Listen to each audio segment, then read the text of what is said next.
ನಮಸ್ಕಾರ ವೀಕ್ಷಕರೇ, ಜ್ಞಾನದ ವಿಸ್ಮಯ ಯೂಟ್ಯೂಬ್ ಚಾನಲ್ಗೆ ಸ್ವಾಗತ. ನಾನು ರಮ್ಯಾ ಶಂಕರ್. ಎಲ್ಲರೂ ಚೆನ್ನಾಗಿದ್ದೀರಿ ಅಂತ ಹೇಳಿ ಭಾವಿಸ್ತಾ ನಾನು ಇವತ್ತು ಸಂಜೆಯಿಂದ ವ್ಲಾಗ್ ಸ್ಟಾರ್ಟ್ ಮಾಡ್ತಾ ಇದ್ದೇನೆ. ನಾನೇನೋ ಡಿಫ್ರೆಂಟಾಗಿ ಕಾಣ್ತಾ ಇದ್ದೇನೆ. ಏನು ಚೇಂಜಸ್ ಅಂತ ಹೇಳಿ ಕಮೆಂಟಲ್ಲಿ ತಿಳಿಸಿ ಆಯಿತಾ. ನಾನು ಮಾಡಿದ ಬಾಳೆಹಣ್ಣಿನ ದೋಸೆ ಒಳ್ಳೆಯದಾಗಿದೆ.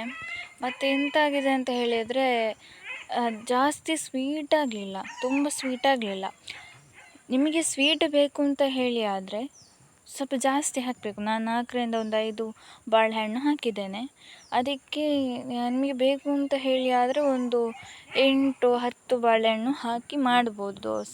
ದೋಸೆಗೆ ಹಾಕಿ ಮಾಡ್ಬೋದು. ಮತ್ತು ನನ್ನ ಚಿಕ್ಕಮ್ಮ ಹೇಳಿದರು, ನಾನು ನಿನ್ನೆ ದಪ್ಪಕ್ಕೆ ಮಾಡಿದ್ದೆ ಆಯಿತಾ.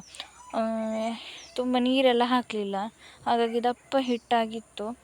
ಹಾಗಾಗಿ ಚಿಕ್ಕಮ್ಮ ಹೇಳಿದರು, ನೀರು ಹಾಕಬೇಕು, ತೆಳುವಾಗಬೇಕು ಅಂತ ಹೇಳಿ ಆದರೆ ಅಂತ. ಬೇಕಿದ್ದರೆ ನೀರು ಹಾಕಿಕೊಂಡು ಮಾಡ್ಬೋದು. ಹಾಗೆ ಒಳ್ಳೆಯದಾಗಿತ್ತು, ನನಗೆ ಒಳ್ಳೆಯದಾಗಿದೆ, ರುಚಿಯಾಗಿದೆ. ಚಿಕ್ಕಮ್ಮನಿಗೆ ಒಂದು ಬಾಳೆಹಣ್ಣು ಜಾಸ್ತಿ ಹಾಕಬೇಕಾಯಿತು, ಇಲ್ಲದಿದ್ದರೆ ನೀರು ಹಾಕಬೇಕಿತ್ತು ಅಂತೇಳಿ ಹೇಳಿದರು. ಬೆಂದಿತ್ತು. ನಾನು ಇದು ಫಸ್ಟ್ ಟೈಮ್ ಅಡುಗೆ ಮಾಡೋದಲ್ಲ, ನಾನು ಈ ವರ್ಷದಿಂದ ಸ್ವಲ್ಪ ಸ್ವಲ್ಪ ಟ್ರೈ ಮಾಡ್ತಾ ಇದ್ದೇನೆ.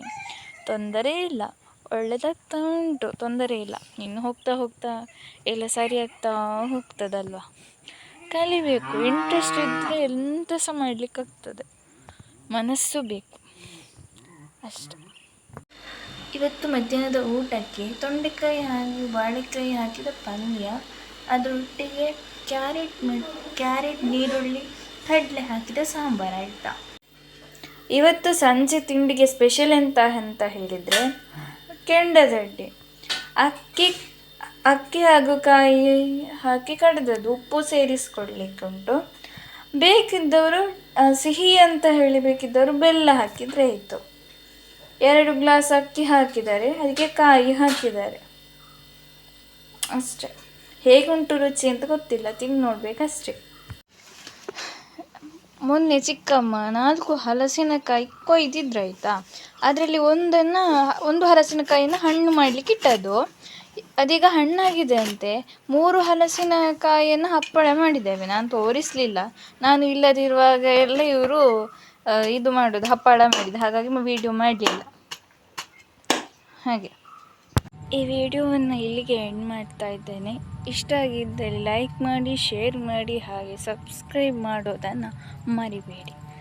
ಇನ್ನು ಮುಂದಿನ ವಿಡಿಯೋದಲ್ಲಿ ಸಿಗ್ತೇನೆ. ಅಲ್ಲಿವರೆಗೆ ನಮಸ್ಕಾರ. Thank you.